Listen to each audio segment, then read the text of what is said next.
got episode 4. We got Marquis here going to tell us a little bit more about himself, the big history buff. Let's see what he... Sure. You said you were a history teacher. You got out of that.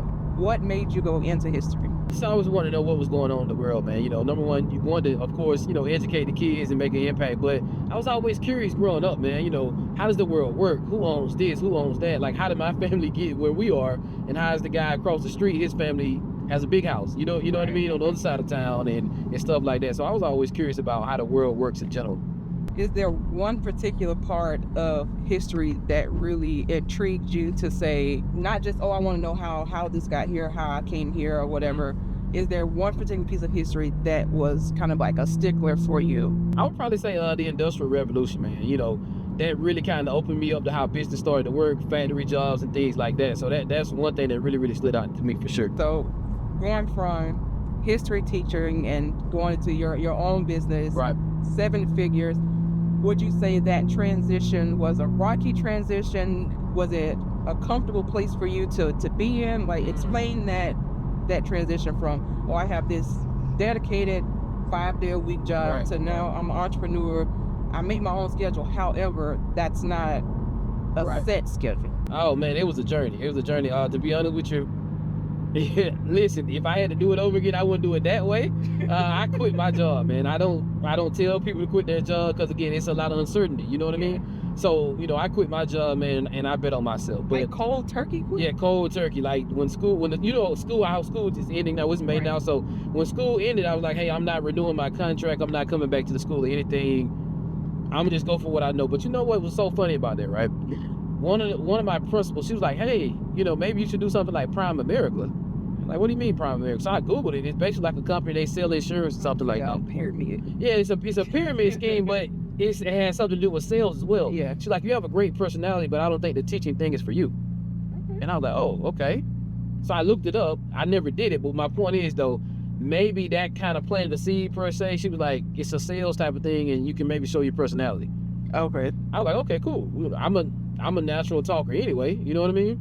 So that wasn't an issue for me making that transition for sure. Did you receive her feedback with positivity, or like how that? Of course, I was insulted. Like, what the hell you mean? Yeah, what do you mean? You saying I suck? You want me to go join a pyramid scheme? Like, what are you trying to say? But I kind of took a step back and said, okay, it would give you more freedom if you were to do some entrepreneurship things, right? Okay. And at the end of the day, to answer your question earlier, though, yeah, it was a struggle. I'm not here to lie, sugarcoat to anybody listening to this. No, it was a struggle. So if you make that move, just understand the risk versus reward. It paid off, but everyone may not have that type of risk tolerance.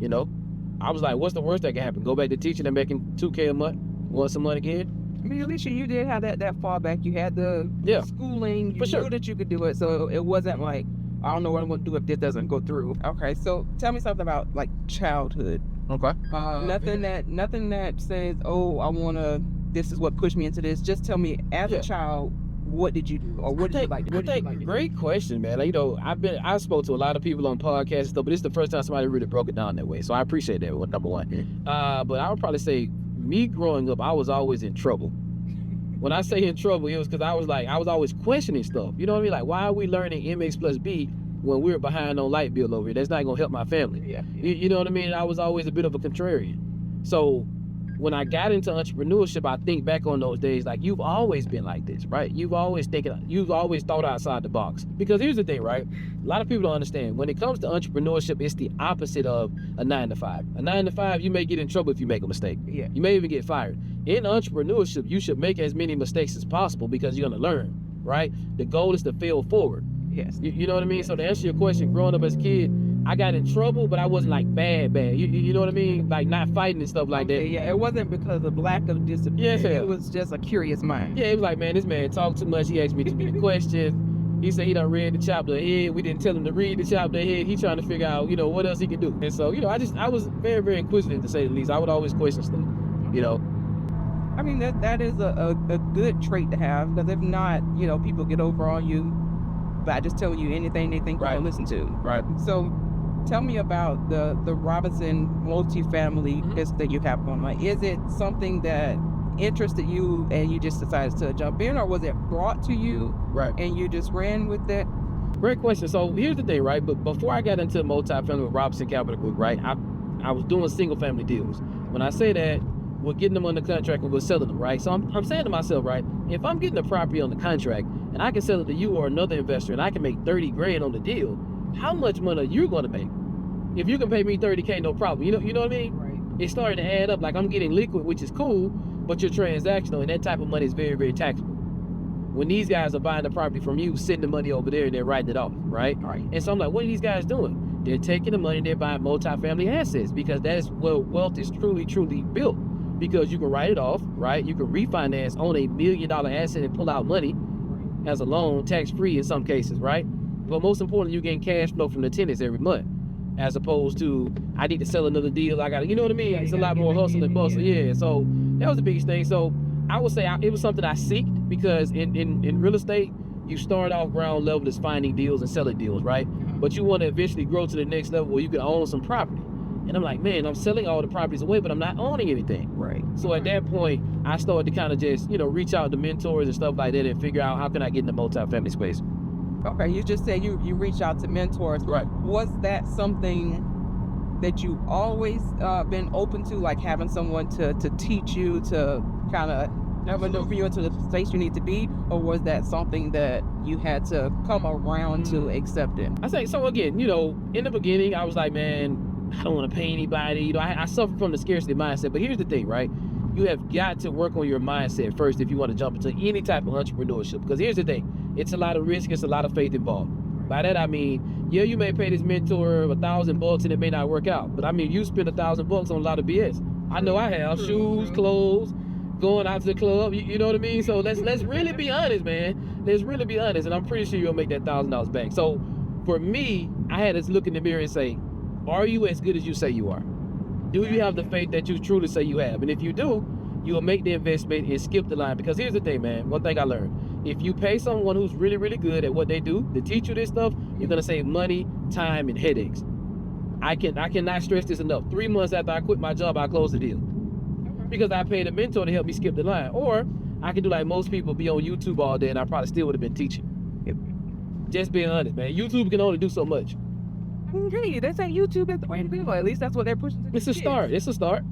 So, okay, with the mentorship that you sought out, right, was there something in particular in the mentors that you did eventually go with that made you say, okay, I believe whatever that you are selling or whatever that you're saying that you could teach me is actually helpful? Because you get these people say they're mentors and they're selling you breadcrumbs or stuff that you can simplify yourself. But what is it in a mentor that you look for that actually said, okay, this is the one?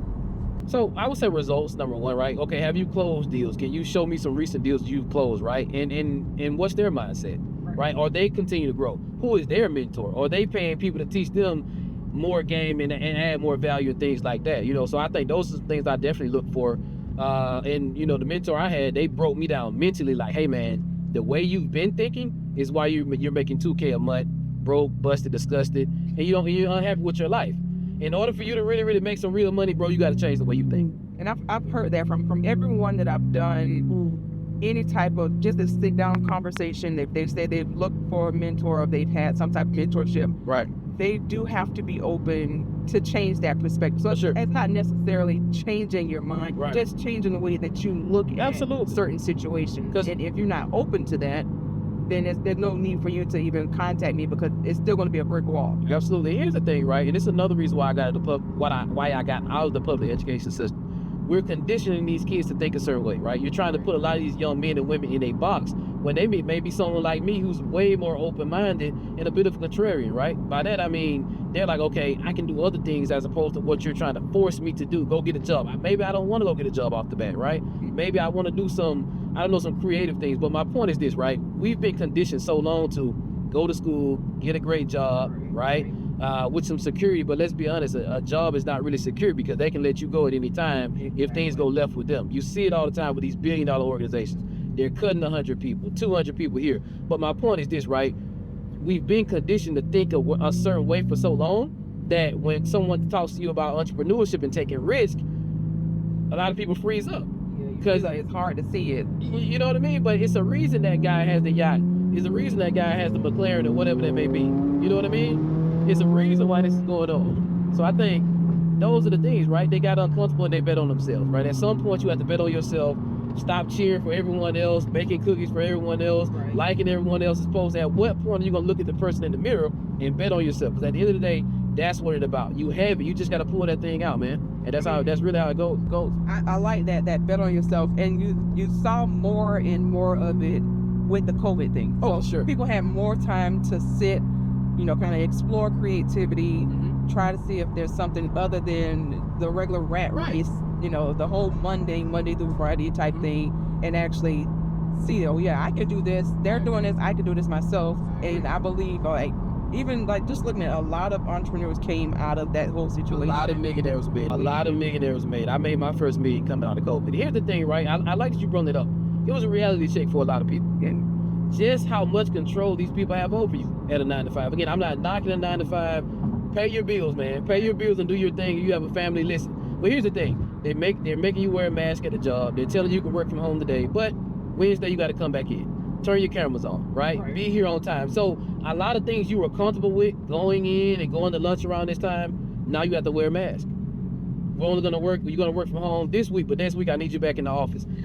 It's starting to make people get uncomfortable, and I think it opened people's eyes like, man, it's more out here, number one. Number two, maybe I need to not be so vulnerable. Because here's the thing, man. One thing my mentor taught me, and I never forgot it. If you give them permission to feed you, you'll definitely give them permission to starve you. By that I mean they can let you go at any time, and they may even force you to take a COVID test. I know some people in that space. And I was like, what? I like that. What do you mean? So at the end of the day, man, that's why I'm saying, man, go and get your freedom so you can have what my mentor once told me, F you money. Not in a disrespectful way. I'm not shooting the bird or anything like that. What I'm saying is, if you don't want to F with that person or do business with them, you don't have to. Right. It comes back to making money and really, really getting the fulfillment that you desire. It gives you one thing that a lot of people wish they had, right? Which is options. Right? You have the option to live in a better school district if you make more. Right. Drive a nicer car. Take your wife, husband, fiance, whatever it is, on a nicer trip. Right? You can buy your kids some more school clothes or whatever they want. Let's really be honest with ourselves here. You know what I mean? Let's stop lying to yourself. And that's the thing. We keep lying to ourselves because we've been conditioned to think certain way. Exactly. The ball is now in your court. I agree. Give you a lot more control over this thing called life. Right. Okay, I get that. Okay, so tell me for you. I mean, you've had this fun. You've had this business. Right. You've made your money. And if someone is looking to either do what you do or just interested in hearing your story or that mentorship, is that something that you're open to doing, or is that something that you currently offer? Or sure. The biggest thing is this, like, if anyone's interested, like, really, really look in the mirror and ask yourself, why would you want to do this? Not because you see me in a car or you see me on vacation in St. Martin or whatever that may be. No, truly ask yourself, why do you want to do it? Because here's the thing, when things get hard, when it gets tight, what are you going to look back on? Me personally, I made a promise to myself I would never go back to being depressed, making $2K a month as a teacher, people having that type of control over me, getting paid once a month, by the way, for the people that's doing the math. You know what I mean? $24K a year. You can't live on that, man. So for me, I made a promise to myself, no matter how hard it gets, right? I'm going to pick up the phone and make the phone call. I'm going to bet on myself, help other people get where they want to go, and make some type of impact at the end of the day as well. And last but not least, man, what is going to fulfill you? Is this going to help you get to where you want to go? Because I tell people this all the time, right? You don't have to love real estate like I do. That's probably why I'm not married yet, because I'm married to the real estate, just being honest. But here's the thing, right? Here's the thing. You don't have to love real estate, right? You don't have to love real estate. Love what real estate can do for you. Right. Close a few real estate deals and start that fashion line or whatever that may be that you want to truly get into, right? Close a few real estate deals and get you a Turo, Airbnb business. You know what I mean? Use this as a stepping stone for you to get where you want to go. But to answer your question, we do have our multi-family millionaire community where we're looking to work with like-minded people who want to make an impact in their lives and their family lives, right? Get financially free and build wealth through multi-family real estate investing. And again, that's kind of where we are. So we're looking to work with people who have, similar core values, man, who really want to get out of the race, man. Great. So where would they reach out to you? Do you have like a email address that they send an inquiries to, or is it just, tag this post, or, come in here? So where would they reach out to you? Do you have like a email address that they send an inquiries to, or is it just, tag this post, or, come in here? For sure. So what they can do, they can comment below Blueprint, and my team will reach out to them as well. I'll send them a text, and they can DM me on social media. I'm very, very active on social media. You can go to my Instagram, it's wealth__forever. Send me a DM, Blueprint, or you can just text me, just DM me. Hey man, I'm interested. I'll definitely reach out to you myself, and we can see where we can go from there, man. And hopefully, man, help you build wealth, get free, but most importantly, man, live the life that you truly, truly want to desire. Because at the end of the day, man, like I said before, if you give them permission to feed you, you will give them permission to starve you. They can fire you at any time. No one should be that vulnerable, man. Remember, think about COVID. You never know what's coming next. Very true, very true. I like that though. You let them feed you to give them permission to starve. What would you say is the biggest lie that you were told, not only in the particular business that you're in, but as an entrepreneur in general? I would say, man, some of the biggest lies I was told growing up, were go get a job and get some stability. Stability does not exist, man. Right? You can work at a job for 20 years and they'll still cut you and not give you a pension. So I think that's another lie we've been told. Another lie we've been told is, hey man, don't strive to have a nice car or live in a nice home and things like that. No, man, do what's going to make you happy and what's going to fulfill you. Because at the end of the day, you're the person, whether you're driving a Toyota Camry or McLaren, is going to make the car note. Not your mom, not your dad. You're going to be the one paying the bill. So at the end of the day, man, go and get what you want. But most importantly, man, create a life that you don't have to take a vacation from. You know what I mean?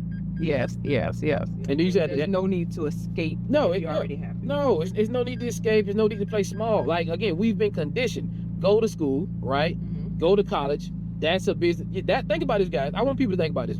For the people who are afraid to invest in themselves and get a mentor. And I'm living proof of this, by the way. That's why I can relate here, right? Mm-hmm. I went and got a bachelor's degree, cost me probably over $40K. No guarantee of I'm going to get a job when I walk off that stage after 4 years in undergrad. Then I would have got a master's degree because I wanted to make more money, right? I wanted to be a principal of a school, right? With even more debt. So it's ironic that how we're so comfortable giving these institutions, right? A University of Florida, UGA, whoever, 40, 50, sometimes even over 100 grand with a magical pot at the end of the rainbow saying, yeah, you're going to get a good job when you graduate from here, but you won't even invest a few $1,000s to bet on yourself, learn how to wholesale real estate, get into multifamily, and truly, truly build wealth. Am I the crazy one, or is something effed up with the system here? By the way, those student loans, they're definitely going to charge you interest, and if you don't pay right now, they're going to report it to your credit report. So let's really, really take a step back and really see what's going on, man. At some point, we gotta get out of the matrix and bring your head up from the sand and say, wait a minute, man, it's not adding up. But like you said, we're conditioned to believe that this is the only way. Once you stray from the box that they have put you in, or the path that they said this is the only way to be successful, then you're looked at as the oddball. Absolutely. But if you notice, the odd guy, the oddball, the odd people, they usually do great things. Elon Musk, it's so many more that go build $1 billion companies because they're thinking outside of the box, and they're not going with the status quo per se, right? Go get a great job, get some stability, go to the military, it's stable. No, it's not. No, it's not. The only thing you can control is you and how you think and what you can do. Right? We all have a gift. We just got to figure out what it is and make some money on it. You know what I mean? You got to tap into it and actually push it. I tell everyone in my community, all my mentees, the same thing, right? The 10X rule. That's something we believe in, right? The 10X rule. If you can sell a real estate property and make $10,000, right? You can do that 10 more times. At that point, we've made $100,000. If we can make $100,000, and this is where it gets tricky, right? This is where you're going to have to reinvest into the business and hire people, right? If you can make $100,000 10 more times, ladies and gentlemen, we have close to $1 million. Am I right? Again, I wasn't the best in school, but this is the type of math they should be teaching these kids in school. And I promise you, we won't have so many kids in trouble because they're thinking about, okay, I can make some money and help my mom out, right? Instead of doing negative things, I can maybe go sell a property. Because here, with this wholesale real estate thing, guys, you don't need a license. It's not an age limit on it either. Right. And that's what's so brilliant about this strategy. And that's how I was able to build my wealth, guys. Find off-market properties, sell them, right? 30, 40, 50K, put this money together, go get some business funding, right? Bring in some private investors as well, and go and get multifamily assets. Now we're making money every month, cash flow from tenants that pay on the first of the month and things like that. But it all started with me betting on myself, right? It all started with me getting uncomfortable and not wanting to be like everyone else and really questioning how things are set up. It's a setup. Yeah, it is. It's a trap. And here's the trap. I'm gonna give you guys the game from A to Z, right? This is what they want you to do. Go to school, a university, when I say that, right? Mm-hmm. Get in debt. Now you owe the university money, right? Plus interest. Then they want you to probably go get a car. Now you owe them money, right? Now they probably want you to get married. Now you went in debt for a marriage, wedding ring, things like that. You're probably gonna have 1 or 2 kids, maybe 3. Now that's another bill that we've came across. So at what point are you gonna really bet on yourself and be an entrepreneur? You're probably gonna be stagnant because you're stuck with so much debt. You see what I'm saying? It's a system. So they know when you get at that job, man, I gotta stay at this job because I gotta pay student loans, daycare bill, car note, things like that. But here's how you get out of it, man. Bet on yourself. Focus on getting around people who really want to make moves. But most importantly, man, get you a mentor who's been there and done that, save you money, time, and headaches, and get you a recession-proof skill set like wholesaling real estate, right? Again, you get a deal, under contract, sell it, make 10K. Imagine what you could do with 10K right now. How much debt could you pay off? Right. Pay your car note off. Me personally, I paid my car off completely. I rode in a beat-up Honda until I made my first $1 million. I was that locked in because, again, I'm not going back to being a teacher making 2K a month stuck in the system. But like you said, you changed your mindset of the whole thing. So that's like the key thing. Once you're ready to receive the option to be able to change it, to view things in different perspectives, until you get to that point, then you really are going to be stuck in that same box that they try to put you in from jump. I agree, because that's the thing, man. A lot of people don't want to, you know what I mean? A lot of people don't want to receive it. Now, I think that's the biggest thing as well, right? It goes back to what I said earlier. Make sure your mindset is right, man. Make sure you're open to receiving mentorship, but most importantly, man, understand you don't know it all, right? I came to my mentor as humble as possible. Like, bro, I'm effed up right now, bro. Sir, I'm making 2K a month, struggling. The student loan people are calling me. I'm dead broke right now. You know what I mean? So at some point, man, you just gotta get comfortable being uncomfortable. Sure. And swallow the ego, right? The ego is good from a few different perspectives, right? The ego is good that you say, okay, you know what, I'm not gonna let my family down. I'm gonna be the best at doing this. But the ego can kill you because, you know what, I don't know if he knows what he's talking about. Right. If you know what I mean? If you had all the answers, then you wouldn't be reaching out. Exactly. So I think those are a few things that people need to understand, man. Listen, if you're looking to change your life, you need to be open to receiving, the information from the people who may have the answers to what's going on with you. I like that. Open to receive it, ready to implement. Because you can receive this stuff, and if you're not ready to actually put things into action, you're still stagnant. You're going to be doing the same thing. You see it all the time with people, right? They may pay for a mentorship or a course or whatever that may be, and then what they'll do from there is not really invest in themselves. When I say that, okay, if the coach is saying make 10 phone calls a day, if you don't make 10 phone calls, whose fault is that? It's yours because you did not execute. Right.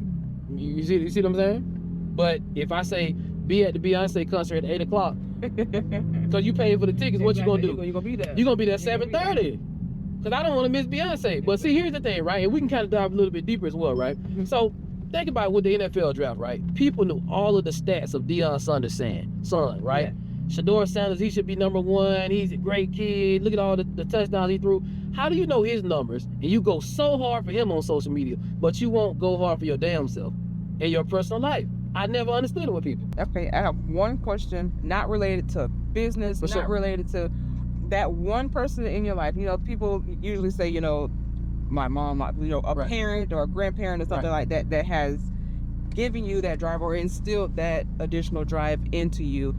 Who is that one person, I would say outside of your mother or whatever, outside of family, that you feel has given you that additional support, that drive, provided you the information that you feel that you would need for that? Who would you credit that to? So I would say one of my best friends, right? So I have a life hack. I only hang with people who either are millionaires or want to be millionaires, right? By that I mean one of my good friends. He's always held me accountable, but really invested in me. Like, hey man, you're selling these deals, but you need to make sure your credit is on point.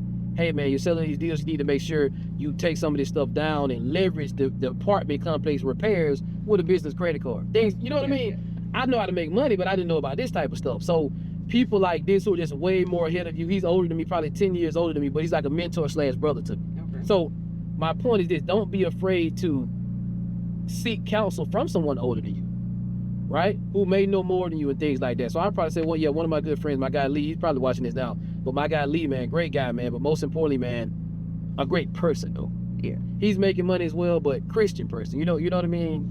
Really, really great person. great values. And I would say as well, man, I think, you know, when you start making money, because I know you guys are, especially if you come work with our team for sure, make sure you get around people who have similar values.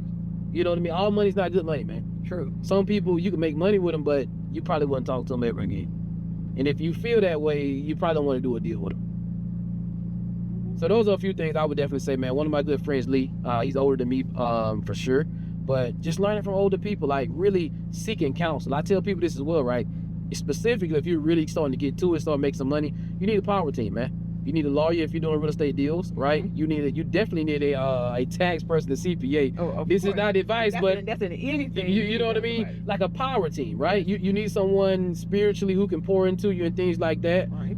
Like I said, maybe a CPA or something like that as well. Definitely want to have a personal trainer so you can stay active, you can stay fit. Because here's the thing, right? With entrepreneurship, it's a battle every day. Mm-hmm. Battle mentally. Sometimes it may be a battle physically, depending on what you're doing, but it's definitely a battle mentally. You have to find some type of escape. Yeah. For me, it's the gym. You know, I'm in there at 6 o'clock in the morning before everyone gets up. Because you know, like I know, 8 o'clock, the phone starts to rumble. It's going. Emails, texts, can you do this for me? What happened with this? So you know how it goes. So that being said, man, definitely put your power team together for sure, man. And seek counsel from people older than you who've been there. Not necessarily someone you have to pay, but someone you genuinely respect and you genuinely value their opinion and who they are as a person. Those are the things I really believe in, man.